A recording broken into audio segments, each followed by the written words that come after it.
안녕하세요 여러분. 오늘의 흥미로운 기사 내용은 지세대는 컴퓨터 전문가입니다. 그냥 타이핑하라고 하지 마세요.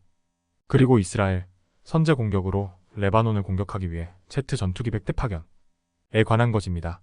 우선 좋아요 버튼을 누르고 채널 구독 및 알림 설정도 잊지 마세요. 여러분의 관심과 지지가 저희에게 큰 힘이 됩니다. 첫 소식은 요즘 지세대는 인터넷과 디지털 기기를 능숙하게 다루는 디지털 원주민으로 불리죠. 하지만 정말 이들은 컴퓨터를 완벽하게 사용할 수 있을까요? 월스트리트 저널의 기사에 따르면 이들은 컴퓨터를 자유자재로 사용하지만 타자 실력에서는 상당히 뒤처진다는 충격적인 사실이 있습니다. 기사의 주인공 중 한 명인 롤라 라인하르트는 시애틀에서 프리랜서 사진작가로 일하는 24세 청년입니다.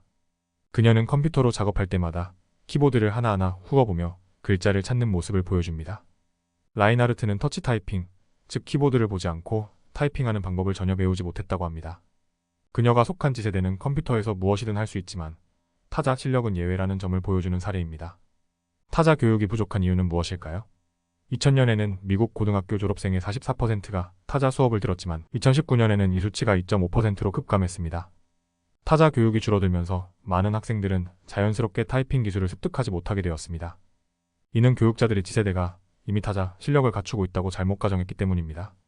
흥미로운 점은 학생들이 스마트폰과 태블릿 같은 디지털 기기를 자주 사용하지만 이들이 타자 실력 향상에는 큰 도움이 되지 않는다는 사실입니다. 예를 들어 조나 마이어라는 대학생은 논문을 쓸 때 타자 실력 부족으로 인해 음성 텍스트 소프트웨어를 사용해보려 했지만 이 역시 문법적 오류가 많아 결국 수작업으로 타이핑해야 했습니다. 오클라호마시에서는 크리스틴 밀러가 학생들의 타자 실력을 향상시키기 위해 B라는 타자 대회를 개최했습니다. 이 대회 덕분에 학생들의 타자 실력이 크게 향상되었고 일부 지역에서는 다시 타자 교육을 강화하는 움직임이 일고 있습니다. 타이핑 능력은 컴퓨터 기반 시험의 성적에도 큰 영향을 미치기 때문에 타자 교육의 필요성이 점점 더 중요하게 인식되고 있습니다. 지세대는 디지털 기기에 익숙하지만 타자 실력에서는 오히려 이전 세대보다 뒤처지는 모습입니다. 이는 디지털 원주민이라는 이미지와는 다소 반대되는 현실입니다. 앞으로 타자 교육이 다시 중요해질지 아니면 새로운 형태의 입력 방법이 등장할지 주목할 필요가 있습니다. 여러분은 어떻게 생각하시나요? 타자 실력이 여전히 중요한가요? 아니면 새로운 방식으로 대체될까요? 두 번째 소식은 중동에서 다시 불거지고 있는 이스라엘과 헤즈볼라 간의 긴장 상황에 대해 이야기해보겠습니다. 최근 월스트리트 저널에 따르면 이스라엘이 레바논에 있는 헤즈볼라 목표물을 선제적으로 공격하며 양국 간의 긴장이 급격히 고조되고 있다고 합니다. 이 사건의 배경과 현재 상황을 논리적이고 체계적으로 분석해보겠습니다.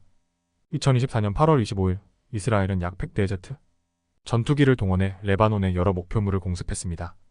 이번 공격은 헤즈볼라가 이스라엘을 향한 대규모 미사일과 로켓 공격을 준비하고 있다는 정보를 바탕으로 이루어진 것으로 알려졌습니다. 과연 이 사건이 단순한 충돌로 끝날 것인지 아니면 더 큰 전쟁으로 이어질 것인지 우리는 주목할 필요가 있습니다.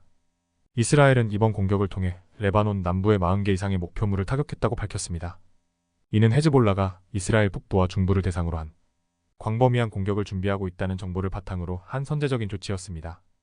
이스라엘 정부는 이번 공습이 자국의 전략적 목표물을 보호하기 위한 불가피한 선택이었다고 강조했습니다. 헤즈볼라는 이번 공습에 대해 즉각적인 반격을 가했습니다. 이스라엘 북부를 향해 다수의 로켓과 드론을 발사하며 자신들의 공격이 성공적이었다고 주장했습니다.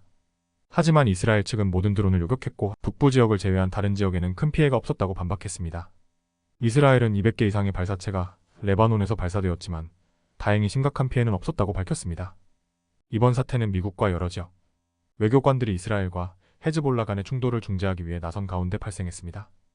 특히 미국은 중동에서의 군사 자산을 강화하며 더 큰 갈등으로의 확대를 막기 위해 노력하고 있습니다. 하지만 이스라엘은 이번 사태가 쉽게 끝나지 않을 것이라는 입장을 고수하며 추가적인 군사적 대응도 불사하겠다는 태도를 보이고 있습니다. 이스라엘과 헤즈볼라 간의 충돌은 이번이 처음이 아니지만 이번 사태는 그 어느 때보다도 긴장감을 높이고 있습니다. 이스라엘의 전 고위군 관계자들은 이번 사태가 일시적인 충돌로 끝날 가능성이 낮다고 전망하며 전면전이 임박했다고 경고하고 있습니다. 이는 양측 모두가 더 큰 피해를 막기 위해 어떻게 대응할지에 따라 달라질 것입니다. 이번 이스라엘과 헤즈볼라 간의 충돌은 중동의 불안정성을 다시금 부각시키고 있습니다. 이스라엘의 선제 공격과 헤즈볼라의 반격은 단순한 무력 충돌 이상의 의미를 가지고 있습니다. 앞으로의 전개 상황에 따라 중동 전체가 새로운 전쟁의 위기에 처할 수도 있습니다. 오늘은 여기까지입니다. 다음 영상에서 더 유익하고 흥미로운 내용으로 찾아뵙겠습니다. 이 영상은 투자 의견이 아닙니다. 매우 감사합니다.